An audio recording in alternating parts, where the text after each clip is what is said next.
So welcome back again in PHP session. Previous sessions में हमने ये देखा कि किस तरह से हम एक टेम्पलेट को डाउनलोड करते हैं और डाउनलोड करने के बाद आप किस तरह से उसके एक्सटेंशन को चेंज करेंगे और आप उसको एक्सेसिबल बनाएंगे PHP के बिहाफ पर, और हमने करके भी देखा और इको के जरिए से एक लाइन प्रिंट करवाई। फिर हमने लास्ट में ये डिस्कस किया था कि किस तरह से हम अपने एग्जिस्टिंग डेटाबेस में मौजूद टेबल को PHP के फाइल पर डिज़ाइन करके दिखा सकते हैं एज लाइक दिस टेबल, जो कि हमने कॉपी पेस्ट करके ड्रीम वीवर के जरिए से यहाँ पर किया था, जो कि इस तरह से हमें यहाँ पर दिख रहा था, दिस वन। ठीक है,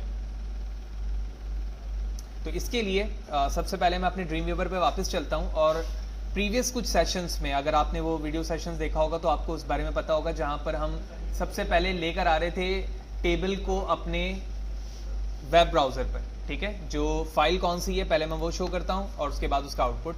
तो लोकल होस्ट पे चलता हूँ मैं PHP माई एडमिन पे, जहाँ पर मैंने एक टेबल बनाई हुई थी हुसैन TBL के नाम से, और हमारे डेटाबेस का नाम था हुसैन। ठीक है, और इस टेबल पर जब जाके मैं देखता हूँ तो ये कुछ रिकॉर्ड्स थे जो यहाँ पर सिलेक्टेड थे।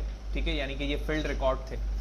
और उसके बाद ये हमारा कोड था data.php की एक फाइल थी जिसके जरिए से हम वो काम कर रहे थे। ये कोड भी मेरे ब्लॉग पर मौजूद है fadhusandcs.blogspot.com पर, जहाँ से आप वो कॉपी पेस्ट कर सकते हैं। तो ये मेरे डेटाबेस का नाम है और ये टेबल का नाम है। जब मैं इस फाइल को रन करूंगा वाइल लूप के थ्रू, ये तमाम चीज़ें हमने वहाँ डिस्कस की थी, तो इसके ज़रिए से हमारा रिकॉर्ड्स इस तरह यहाँ पर विजिबल हो, जो कि यहाँ पर हो रहा है। लिहाजा मुझे इस कोड वाले सेशन को लेकर कहाँ पर आना है, अपने इस टेम्पलेट वाले फाइल पर आना है, जहाँ पर मुझे अपने टेबल को शो करवाना है। लिहाजा इसके लिए मैं अपने इस कोड को कॉपी पेस्ट करता हूँ, जो कि यहाँ पर मौजूद है, from here to here. Copy किया, कॉपी करने के बाद index.php वाले फाइल पर आया मैं, और जहां पर हमारे पास ऑलरेडी दो टेबल्स मौजूद थी जो मैंने कॉपी पेस्ट किया था, उसके नीचे मैं यहां पर इसे पेस्ट करके Ctrl+S करता हूं, वेब ब्राउज़र पे चलता हूं और पेज को दोबारा रिफ्रेश करता हूं, this one, and let's see. अब आप देख रहे हो कि तमाम रिकॉर्ड्स मेरा सक्सेसफुली यहां पर आ चुका है। अब मुझे क्या करना है, अब मुझे इसका जो UI है वो HTML के बिहाफ पर है, तो मुझे बूटस्ट्रैप की क्लासेस यूज करके इसको एक्सपेंड भी करना है और इसकी UI को भी बेहतर करना है। लिहाजा बैक टू ड्रीमवीवर, और अब मुझे यहाँ पे समझना है कि मैं बूटस्ट्रैप के क्लासेस को किस तरह यहाँ पर इस्तेमाल कर सकता हूँ। आप जानते हैं कि ये टेबल ऑलरेडी HTML के एट्रीब्यूट्स पे मौजूद है, लेकिन अगर मैं ऊपर चलूँ और यहाँ पर देखूँ तो यहाँ टेबल पे एक क्लास इस्तेमाल की गई है जिसका नाम क्या है, टेबल। लिहाजा मैंने इस क्लास को कॉपी किया, अपने कोड पर वापस आया और जहाँ टेबल मौजूद है वहाँ पर मैंने इसे पेस्ट किया। पहला काम हमारा ये हो गया।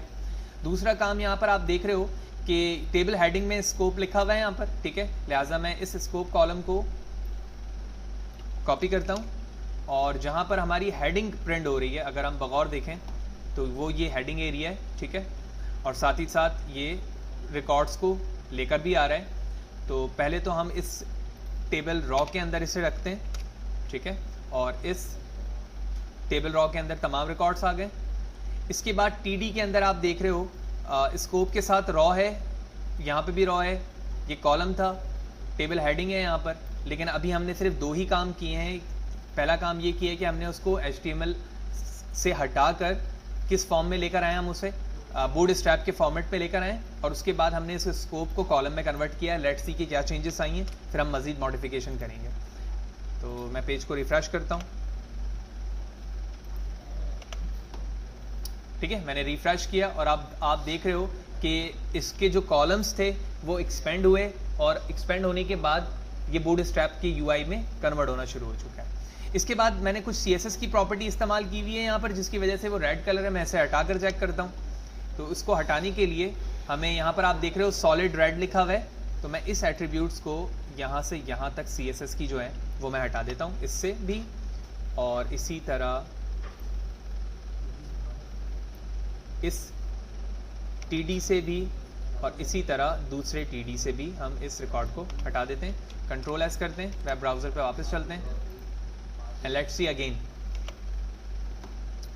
तो अब आप देख रहे हो सक्सेसफुली हमारा जो रिकॉर्ड है वो बिल्कुल उसी तरह से शो होने लग गया जिस तरह हमारे ऊपर वाले रिकॉर्ड्स शो हो रहे हैं। ठीक है, ऑलमोस्ट कलर भी और बॉर्डर भी HTML बूटस्ट्रैप की तरह से यहाँ पर शो हो रहा है। मजीद बूटस्ट्रैप की जो क्लासेस हैं आप समझते हैं जो एप्रोप्रिएट है टेबल के रिस्पेक्ट से, आप उसको देखेंगे, उस हिसाब से आप अपने एट्रीब्यूट्स को क्या करते जाएंगे, चेंज करते चले जाएंगे। जैसे कि हमने यहाँ पर दो चीज़ों का इस्तेमाल किया है, एक सिर्फ और सिर्फ कॉलम इस्तेमाल किया है यहाँ पर, और उससे पहले टेबल के अंदर हमने क्लास टेबल की इस्तेमाल की है। अगर हम आगे चलें और मज़ीद कोशिश करते हैं तो आप यहाँ पर देख रहे हो टेबल बॉर्डर्ड की एक क्लास है, मैं इसे भी यूज़ करता हूँ, कंट्रोल एस करता हूँ, ठीक है। तो अब जो डार्क बॉर्डर था वो इस लाइन से हट चुका और तमाम रेक्टेंगल बॉक्सेस के अंदर ये आ चुके हैं। इसी तरह दूसरी जो क्लासेस होती हैं बूटस्ट्रैप की, आप चाहें तो उन्हें भी यहाँ पर इस्तेमाल कर सकते हैं, कलर्स देना चाहते हैं, ठीक है। टेबल कंडेंस्ड है, टेबल होवर की प्रॉपर्टी है, हम होवर ले लेते हैं ताकि होवर पे उसका इफेक्ट चेंज होगा इसकी वजह से,